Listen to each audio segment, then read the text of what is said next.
After one of the most special seasons in Pitt football history, Pitt now has a chance to defend their Coastal crown, their ACC crown, their Coastal Division crown.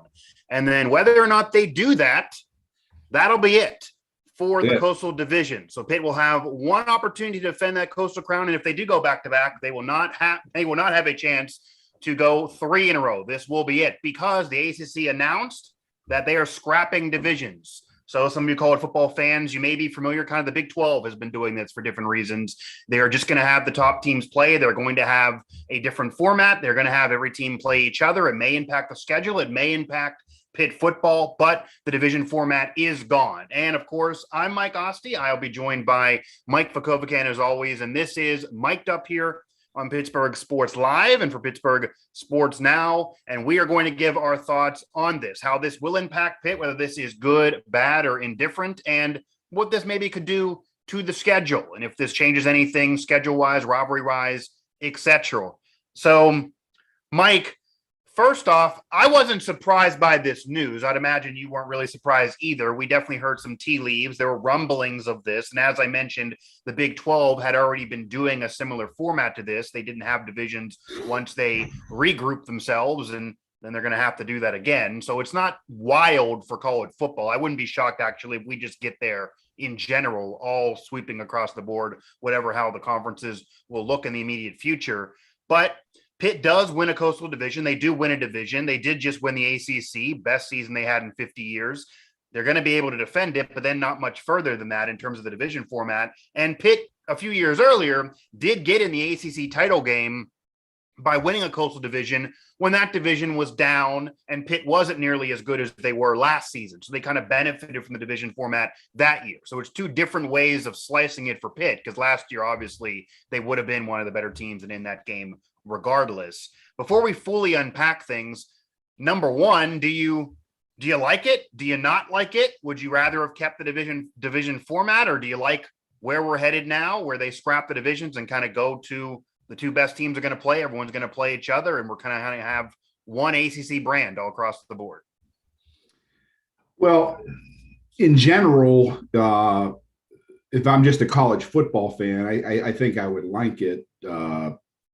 Why not? It's not I think it's good. You get your two best teams. In terms if I'm following Pitt, I probably don't like it in the sense that it's going to make it very difficult to probably play in the championship game.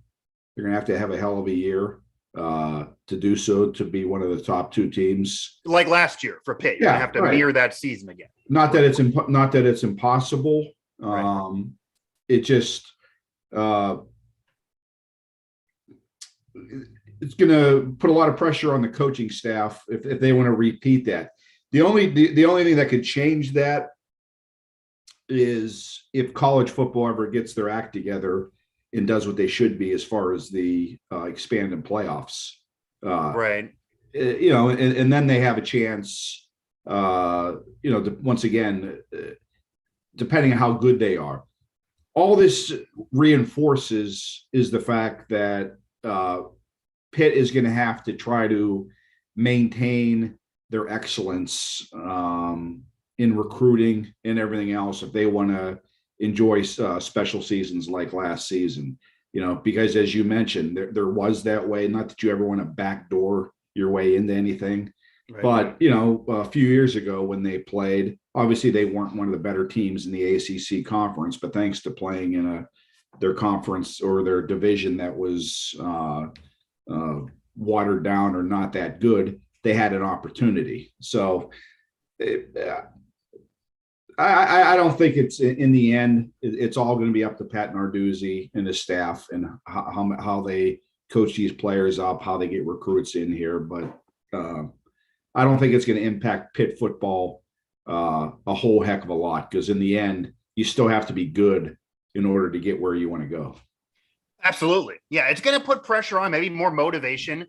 But if Pitt takes things where they could from the special year, you build on a Heisman candidate, a special year, a New Year's Six Bowl, etc. You get a top transfer to come in. Pitt still certainly should be good this year.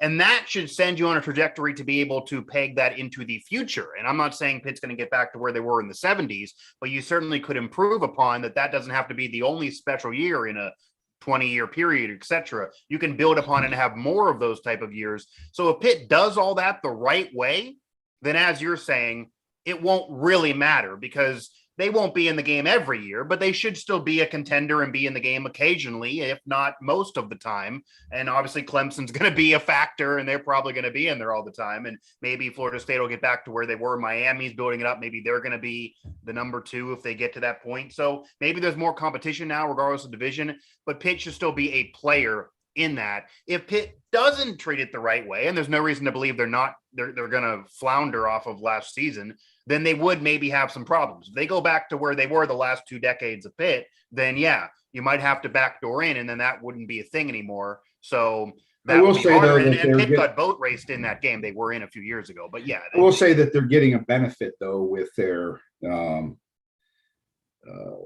schedule, their permanent 3 teams that they're going to be earmarked to play. They definitely based off of not just based off of last year, the year before, a while, yeah, the last 10 or 15 years, they're getting a little bit of a benefit with, the thing. I know you're going to bring this up now, the 3 permanent teams that teams have to play.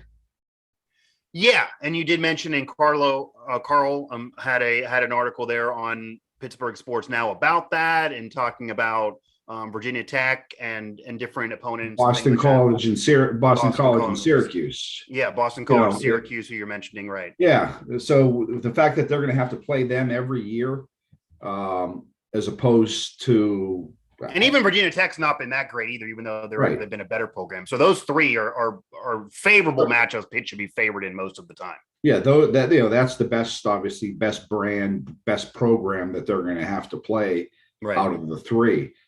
As opposed to if they were assigned to have, Miami, Florida State, and, somebody else is your permanent opponent. Obviously, that you would think that those at some point those programs are going to get better. I don't know when. It's kind of mind-boggling the fact that Florida State and Miami stink as bad as they do. It is considering where they are.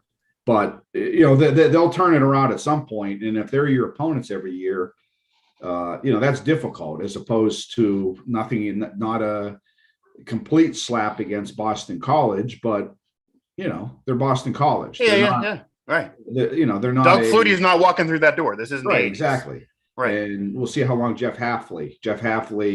It's all about coaching, and Jeff Hafley is a good coach. Their new young coach. Right. Sooner or later. How long does he stay there?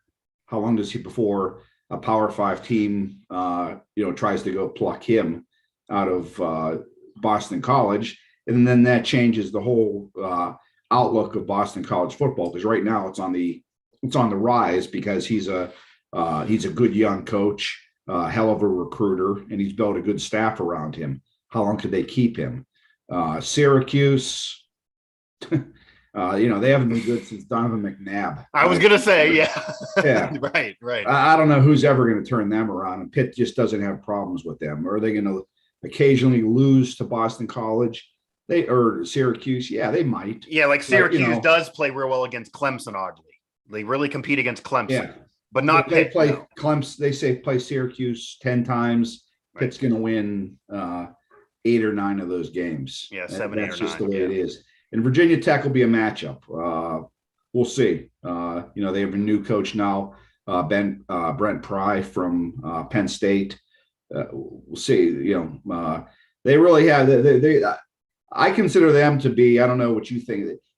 To me, if you're listing your most overrated programs that get the national attention and love, and people always throwing them in the early top 25s and stuff like that. And the end of the year, you find out, they were a very average to below average team.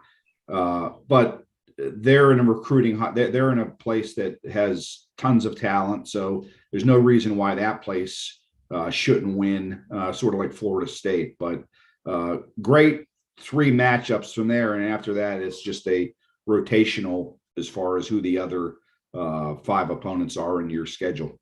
Mike Vukovcan, Mike Asti here, mic'd up on Pittsburgh Sports Live. Comment below, subscribe below, and then also, of course, follow Pittsburgh Sports Now for all of this coverage and everything else going on with the Pitt football program, basketball program, etc. overall on PSN. But yeah, that's a major point. That is a major point, that even though this absolutely makes it harder and probably means Pitt will be in the title game a little bit less often, just because you can't back your way in. You don't have to just worry about 3 teams having a down year and then all of a sudden you can get in there no matter what your win total is. You have to worry about more, but it's not like it's murderer's row in terms of the schedule that's locked in. Even speaking on Virginia Tech, you figure you're going to be better than Syracuse and Boston College 90% of the time, right, honestly. And then Virginia Tech, you probably figure that you're equal or better 75 to 80% of the time, if not more. And you could argue what you're saying, that the last time Virginia Tech was an elite program, not long after Michael Vick, and certainly when he was there, I mean, they have been highly rated in terms of recruiting. They have started years in the top 10, top 15,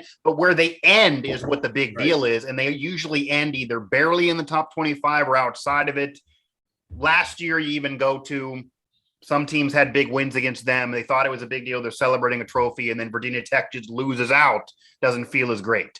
So yeah, Virginia Tech maybe is an overrated program, and I don't think it's a program Pitt is scared of by any means. You could argue Pitt actually has been better, if not equal, to what Virginia Tech's put up over the last 5 to 10 years, even though some Pitt fans thought they weren't doing enough.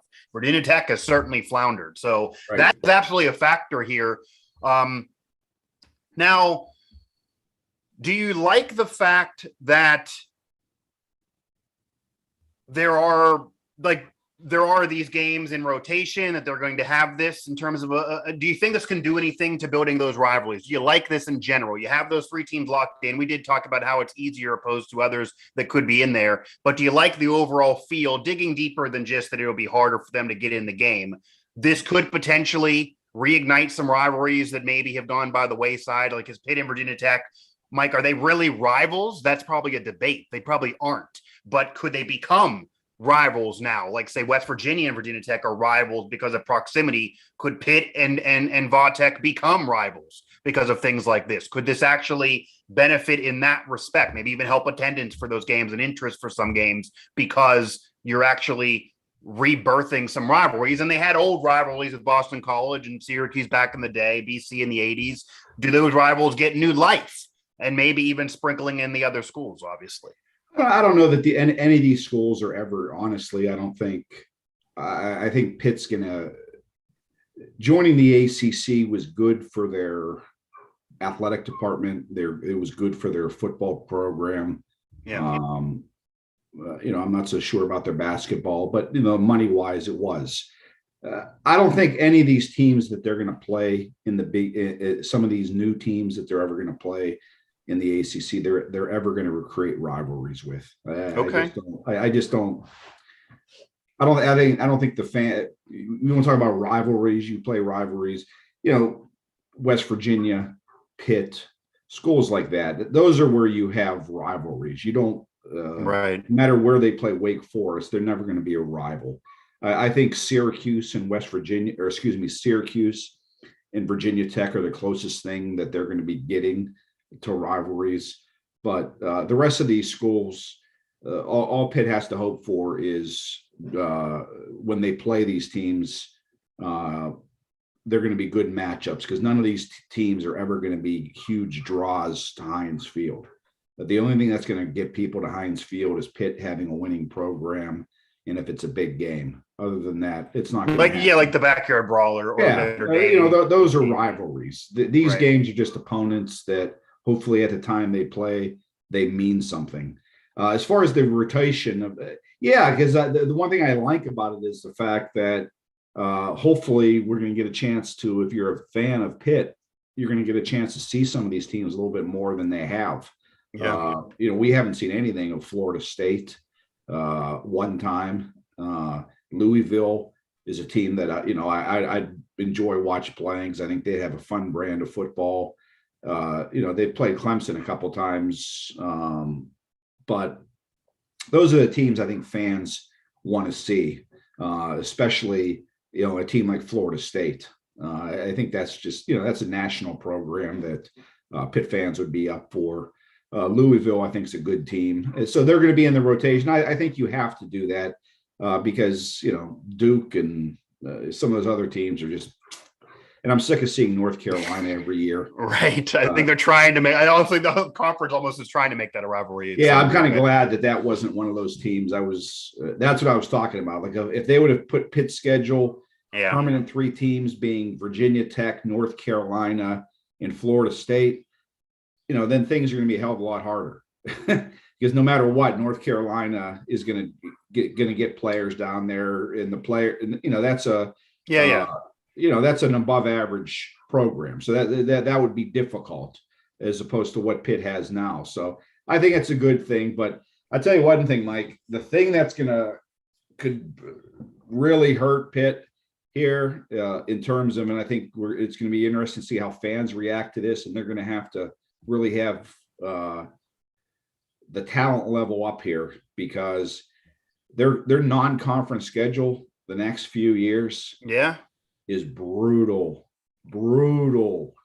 Next year, there isn't a team in the country that can say that they play. I'll say that right now, and I guarantee I'm right. There's not. I'm just telling you. Yeah. I'll fact check you afterwards. Three of their 4 non-conference teams next year, their non-conference games: Cincinnati, West Virginia, and Notre Dame. Yeah, and I guess, at least as we stand now, not historically, but West Virginia, I guess, would be the easiest of those 3 games, and that's hard to say because it's a backyard brawl. But it's in Morgantown. And it's in Morgantown, and maybe if JT Daniels has a great year, he would come back for another one, so he could still be there, even if he's not, though. It's not easy. And then you take those 3 games, that doesn't happen anymore. When I was younger, I hate saying that because it just makes me sound like an old man. But when I was younger, you used to see a non-conference schedule like that, and you wouldn't even think about it. No, now it does not. Right. On it. No. Now it's filled with, you play one good team in the non-conference just so you get 3 wins and then it's done. Well, that's actually where I was going to kind of go, Mike. And I was going to ask if, because of this new format, and obviously those games are put in place years in advance and you have scheduling and agreements. So it's not like Pitt saw this news and then just kind of mess things up in any way. So people upset about that and think it's unfair. This was put in place ahead of time. But now that we know the news is official and that the division format is gone, and you're going to have the rotation of games and the 3 locked in opponents, even if they're maybe on the easier side, but you will see maybe the Florida States more often. You're not having to just go back to Jameis Winston to remember that last game. You're going to see them more often, and those programs could get built up, and maybe Pitt could lose more in-conference games because they might be tougher, etc. When you have an out-of-conference schedule like that, it only can get tougher because, as you know, and I think we're both kind of agreeing in the annoyance of this every college football season, you always have one team that doesn't play a really tough out-of-conference schedule. They just rely on the in-conference, and if the in-conference is down, say UCF and Cincinnati have benefited off of this, they're going to stack wins. And then what you're giving me there is Pitt, if they drop one of the in-conference games, if they happen to have a tough year against Virginia Tech because they happen to be up every 6-7 years, plus they lose the out-of-conference games, that's 3 losses, and you're far out of the playoff, even if they would expand probably. So my question to you then, does this new format for the ACC, getting rid of the division format and looking for one brand across the board, 2 best teams play, the rotation, etc. of this schedule, does that influence how Pitt will schedule games into the future beyond this stretch? Meaning Pitt might say, and this is a thinking for some programs, we don't want to have a really easy schedule. We do want to have some fun games. We do want to have some tough out of conference. It seems like they want to keep the backyard brawl, if nothing else, maybe Notre Dame too. But the best college football schedule to actually get in the playoff and win a national championship, which is still the ultimate goal, is to have a good schedule, but not a schedule that's too tough. There is a such thing as too tough. That's why Bama scheduled Mercer, because they have 6 conference games that are ranked with top 15 teams. You don't want it to be too tough. Does it impact that thinking for Pitt with this new format? Well, we'll see. I don't know because would it scare you off then if you're in charge? Be hesitant if you're in charge? No. I like this. That's a good question. The only problem is the next 3 seasons, Right. Their non-conference schedules are pretty much filled. They don't Yeah. have multiple openings next year. They have one. I mean, into the future though, because I know they're locked in. Yeah. 2026 is when it could. They start that season with the only game they have scheduled. And 2023 is when there's no divisions, by the way, too. This coming year, your Pitt's going to have the Coastal right. still. Right. 26, they have 2026, they have Wisconsin. And then they have 3 other. That's not a sleeper. No. Right. And then they have 3 openings. I would imagine they could go to the MAC route. I think when you talk about lesser non-conference Right. opponents, I think that's where they're going to be looking to schedule things from. But the thing that I want to caution, you bring up you lose a couple games and you're out of the playoffs. I think Pitt fans have to not readjust, but when you play a schedule like they are in 23, they have those teams, plus they play on the road at Wake Forest, Virginia Tech, Florida State, Louisville, North Carolina, and then those teams. That's hard. That's a hard schedule. I think you're going to have to readjust if they don't win 9 games that year, which I think will be very difficult. Don't say that it was an awful year. I think you have to take into account. You have to take strength of schedule into consideration for these teams across the board in college football. You do. And quit just having a number as to what is a good season or not. Because I'm just telling you, 23 and 24, their schedules are loaded. So I'm not saying lower expectations. What I am saying is don't start the fire the coach chant. If they finish the season with 8 wins, that won't be a terrible season. Yeah, it doesn't have to mean that. Like if they come back next year and defend the Coastal Crown in the last year of the Coastal, and they have a solid year with Slovis, and then maybe they repeat that with another solid year, or at least to what expectations should be, and then they follow that up with dropping to 7 wins. It doesn't have to be the end of the world of what happened to Pitt, because the schedule is going to get actually even harder. But I will say, we know there's conversations already about you have this rebirth of the backyard brawl for these few years. September 1st, it's happening again this year to rebirth everything and then ignite a few years. They already are looking to do it again after you have that block of time, then they're going to rebirth it again. So based on what you're saying is it very likely could be that after that stretch that we're talking about now, the out of conference for Pitt, unless obviously the conferences change and West Virginia joins the ACC somehow, but it could very likely be you have the ACC schedule on a rotation, you have those 3 locked in games, you have West Virginia and then a MAC school. And then maybe Notre Dame, because they're not in the ACC conference for football officially. That might be the schedule. And if you want to keep the backyard brawl, that might have to be the schedule where you throw a MAC team in. And I know people maybe would say, well, maybe I would rather see a Cincinnati and West Virginia in the same year somehow. That might not be a benefit to the program. It might be best to do what you're saying. You have you have a MAC, and it's not a guarantee to win against the MAC team, but likely you figure that you should be winning more often than not. And it's how you might not be able to do a real tough game that's special and the rivalry if you want to keep a certain win total.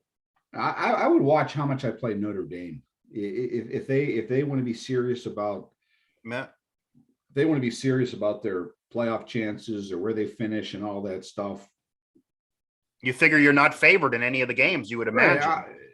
I would rather them play Cincinnati and West Virginia every year. I was always a fan of playing Cincinnati. I think they're close enough. I think they play a real competitive, even before last year where they there's been a whole debate, and I talked about this on another show just for WV Sports now that in our family, that there's a whole debate and people want West Virginia and Cincinnati to kind of become rivals now because of proximity, because they share recruiting. Now they're going to be in the same conference. Pitt could join that mix, even though they're not in the same conference. Yeah, that could make sense. I just like that. They had great matchups when Pitt was in with Wannstedt, when they were in the when they were in the Big East. I just think that's It's a city. It's a similar cultural vibe. Yeah, I think that's a team that you can, we talked a little bit earlier about rivalries and stuff. I think that's a team that you'd want to have on your schedule a lot. Now, especially now that now they're going to have more cred because of being in the Big 12. So that's it. Who knows how Heather is going to start scheduling. I would imagine after these next couple years of playing a really difficult schedule, once you get to 2026, they'll have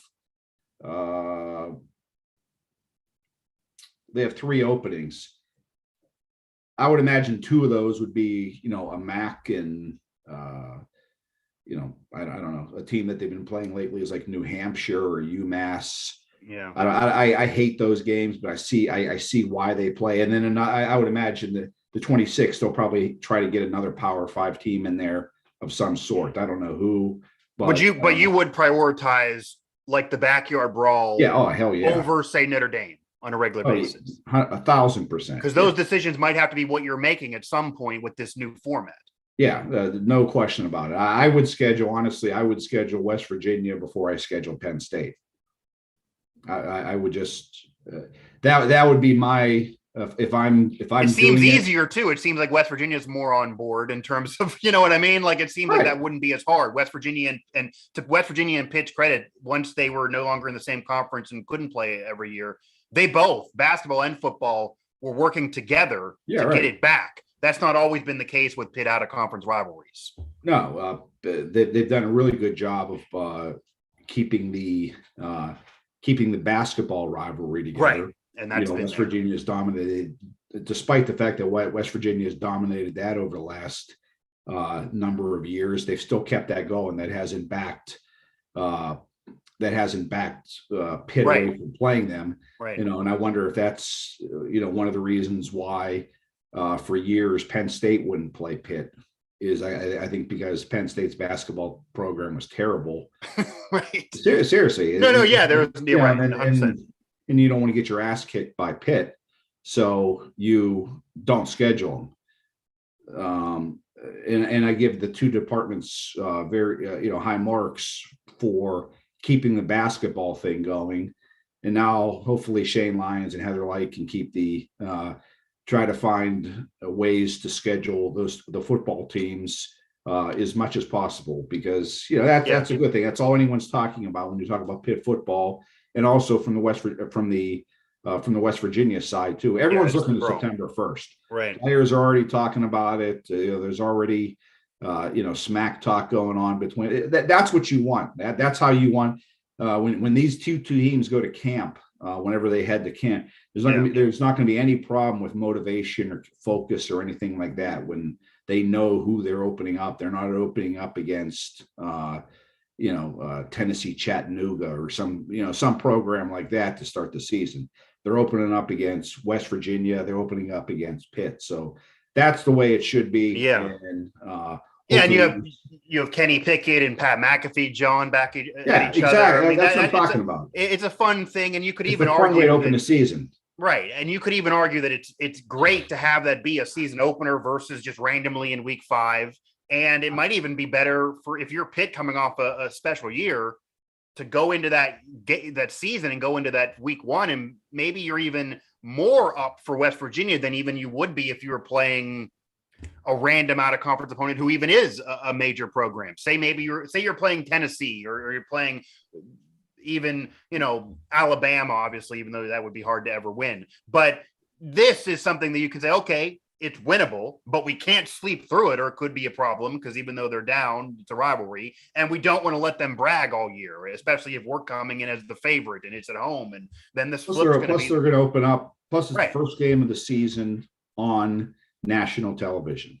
Everyone's going to be. They want to show last year's not a fluke. Obviously, they want to show that people who had left the program maybe made a wrong decision. They can still do it after Pickett, even though they love him. They want to show they can do it after Pickett. Narduzzi has pressure to do it again, even though he got some critics off his back from last year. And then you have the brawl factor. So, yeah, I think the scheduling, all of that's perfect. It is interesting how this will impact future scheduling, though. And I also would imagine, because we do have a quick tidbit here before we close up the show. Do you feel like this is just going to be a domino that falls before college football kind of across the board is this way. Because as I did mention at the top, and we've talked about rivals and opponents in West Virginia a little bit here as an opponent Pitt's going to be playing. The Big 12 has been doing this, and it's for not, they almost were forced to because they didn't have enough teams for a while, but they have been doing this with the two teams playing and something similar to this.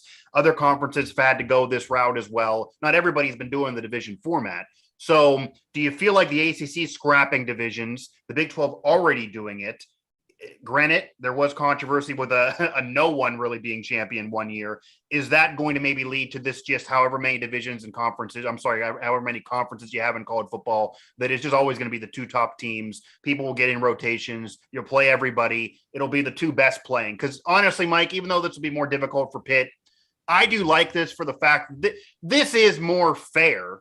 Like you should have the two best teams playing for a championship. That just should be the case, no matter what conference it is, what's the situation. The two best teams should be playing. I could see an annoyance of another program saying, well, Pitt backdoored in, or this team backdoored in 2018. That the two best teams should play. Pitt deserved it last year for sure. They would have been anyway. But does this segue into how college football will be overall, and should it just get there where it's always the two best teams, no more divisions, and we're just done with them? Yeah, I think it is. Like the Big Ten, are they going to jump aboard? I don't know. Who knows their arrogance? Who knows what they think out over there? Yeah. The way they have it set up with, it's only hurts them. I just, for the life of me, I can't figure out their conference set or their division stand or division. Yeah. I mean, they have like Ohio State and Michigan play and the Penn last State week of the year, and it's just ridiculous. You want, but that's a different subject. They should just do the two best teams, and if they want to have Ohio State and Michigan play every year, then they're in the rotation. If they don't want to have them in the rotation, then every other year you may not face each other depending on what goes on. Yeah, they're probably the last one that I would imagine would be hesitant just because they want to do their own thing. Just because because they think they invented football, right? But I think it's good, and I have a feeling this is like a sort of like a precursor to what's gonna. I think football is headed for major changes here. We talked about that before. Yeah, I agree. Maybe this is the first step of that. Who knows with the split? It's all going to be dictated by what goes on in the SEC. So maybe this is this is some way going to.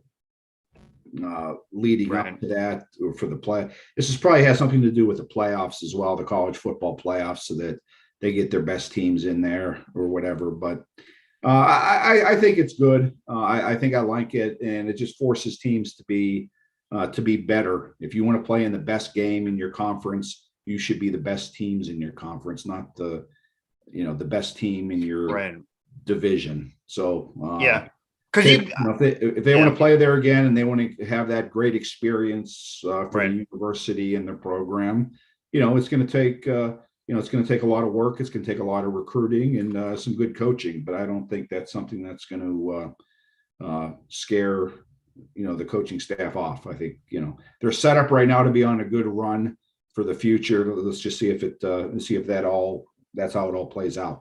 Yeah, and I think they have tons of motivation for this coming season for a myriad of reasons. The backyard brawl being one to start things off, but then you want to defend the last Coastal Crown after you just won. So they want to really defend that, and then they want to show they can still be one of the top two teams. And not only do you defend the division, they want to remain one of the top two teams to legitimize getting in that game. And as much as I do think it's more fair and do kind of like it and think everyone should be this way, I'm sure, as you just touched on, the powerhouse programs, I'm sure that they are excited because I'm sure that the programs out there that maybe are in tougher conferences, et cetera, they're probably Big Ten, SEC, maybe they're probably saying, okay, well, now if you have a scenario where, we don't want to have a scenario where Pitt gets in a conference championship game or another program like that where they were maybe the third or fourth best team, they benefit off a division and then they upset somebody, but we're the second best team in a really, really tough conference and have to play all these ranked teams and they get in over us. That would eliminate that scenario because now you can't be in the championship game unless you are one of the two best teams in your conference. So we'll see if this gets to a scenario where the conference champ of the major conferences do get an automatic bid. If they say expand the playoff to 8 teams, you give the conference champs an automatic because they're going to be one of the two best teams now, and then you add a wild card spot or so for, say, a UCF or Cincinnati. that seems like maybe that's where we're slowly going if the Big Ten would jump aboard, because then nobody could say that's unfair because only the two best teams could play in that game. If you win, you obviously are legitimizing it by beating the best team in the conference, if say you're the second, and then you would have a wild card spot. So that could be where we're headed right now. Just before we close up shop here, Pitt, in terms of their future, also relies on recruiting and also relies on building the future of the program. And obviously that has been a conversation, and that's mainly what we do at Pittsburgh Sports Now. So thoughts on what's been going on, even some news from just last night as we record this here on a Thursday afternoon that could lead Pitt into the future, and what maybe you were impressed by, what we just saw for any fans not aware? Yeah, last night at the Elite 11 camp, that's for the top quarterbacks in the country, high school quarterbacks in the country. You only go out there if you're, what they call it, the Elite 11. They have a camp out in California. It's been going on forever. And Pitt's commit from Tennessee, from the state of Tennessee, Kenny Minchie, he was only it's kind of strange. Rivals only has him as a 3-star recruit. 247 has him as a 4-star recruit composite. But last night, of all the players, he was for yesterday's competition, he got the MVP of the day as far as points for all the drills and all the competitions they go through. And he's getting rave reviews as far as what these national analysts see out of him. So that's great news for Pitt. He's going to be there. The guy they're going to probably try to build this thing around. They were able to get him Signetti and Jonathan DiBiase got him out of Tennessee, and he's probably going to get rated. He's probably going, because of this, he's probably going to get bumped up to a 4-star recruit based off of this performance. But that's a heck of an accomplishment to be the MVP when you're out there with all the rest of those elite quarterbacks in the country. It's a good thing for him, but it's also a good sign, I think, for the future of Pitt football. Yeah, and as Pitt fans are well aware, a elite quarterback can be a life changer for your program. Obviously, Kenny Pickett couldn't do it alone, but if he didn't become a Heisman candidate and get to that elite level and be what he became, and then became that only quarterback drafted in the first round and now a member of the Pittsburgh Steelers, it wouldn't have happened for Pitt either. They wouldn't have become a special program and have that special year. So it's all about the QB. That's why they brought in Slovis. They want to not miss a beat. They don't want to wait 2 or 3 years before they pick it back up again after Pickett. But it also shows the future is bright after Slovis as well, and that Pitt's building it up, and they have their eyes on the future of this program for 3, 4, 5, 6+ years down the road, which we've talked about on this show and certainly as a conversation. Maybe they'll have a different mindset in terms of schedule molding, but I'm sure they're motivated by this news. I'm sure they won't be scared of anybody, and they're trying to set themselves up for taking last year and building that to the future. Not just last year. That'll be a special season they'll always celebrate, but they want to make sure that that's not just an outlier, and it can lead into the future of the program getting back to where it once was, as close as it possibly could, I guess. That's the plan. So if Pitt does that and they keep on doing that, and it looks like they're doing that recruiting wise and with transfers and for this coming year, then all of this will just take care of itself. A lot of this will just take care of itself. They can't worry about what Florida State's doing and if they're ever going to get back to glory. Pitt's doing the right things to this point to keep that steam from last year. So Mike, that'll do it for this edition of the show. We definitely had to touch on that though, because it maybe went under the radar a little bit and people were expecting it, but it's a game changer for the future of the ACC and certainly college football. I do expect it to be eventually a future of an expanded playoff, eventually take those champs with 1, 2 playing, and maybe a wild card spot in every conference to do this, or at least they certainly should. For Mike Vukovcan, I'm Mike. Hey, Mike, I have below. Absolutely. We just have some breaking news in here real quick. Oh, wow. Here we go. It's from out in a Pac-10, Pac-12 reporter. He looks like a legitimate reporter. He's reporting to talk about the future of college and all that stuff. He's a guy named John Wilner. He's reporting that USC and UCLA are planning to leave for the Big Ten as early as 2024. Lord, we could do a whole nother show. So of Wow. course that's a domino similar to obviously the Oklahoma Texas bomb of the Big 12 and boarding for the SEC. People thought it would kill that conference, and then you have Cincinnati and UCF joining to kind of stabilize things. Who knows about the future of certain teams? What does that do to that conference? Because as you know, the Pac-12 has kind of been stabilized only by those elite programs, certainly USC, and that's Wow. interesting too, with Addison going there and Lincoln Riley going there and figuring Mike, and we talked about this before, and we're not doing this on this show. I guess maybe we'll have to have another one at some point here, but Lincoln Riley could benefit from it being pretty much of an easier path in the Pac-12 and pretty much always getting that bump of being a conference champion, likely no matter what the format is. It's going to be a little tougher sledding now, regardless of what he's doing. So it's interesting if that's actually a good decision, because I don't know if Oklahoma and Texas are making a good decision football-wise, even if they are certainly money-wise. So would USC be? But I'm glad we got that breaking news in here. Yeah, We didn't plan it, but yeah.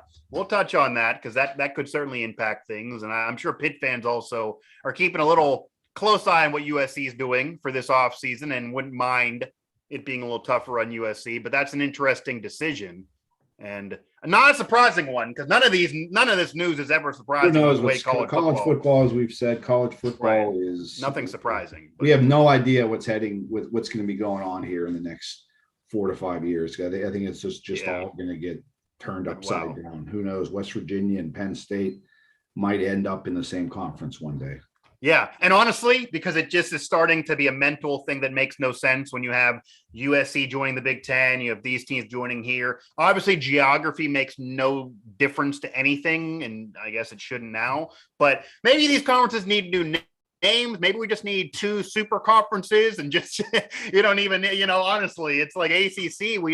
Is everyone going to be on the coast? Is everyone really on the Atlantic coast? I don't know. So certainly if you had West Virginia, it wouldn't be. So who knows where things are headed now? Geography doesn't matter. Common sense doesn't matter. It's all about money. It's all about brand.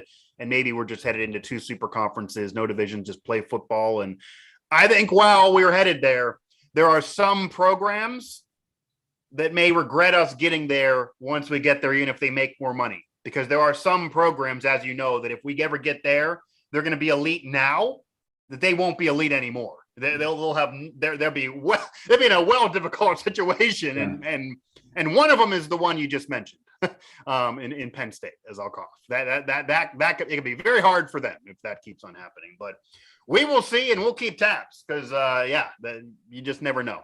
For Mike Vukovcan, Mike Asti here. Follow Pittsburgh Sports Now as well, PGH Sports Now on Twitter and Pittsburgh Sports Now online to get more news and get more analysis, and obviously PSL here, because you just freaking never know. You just never know when news can break.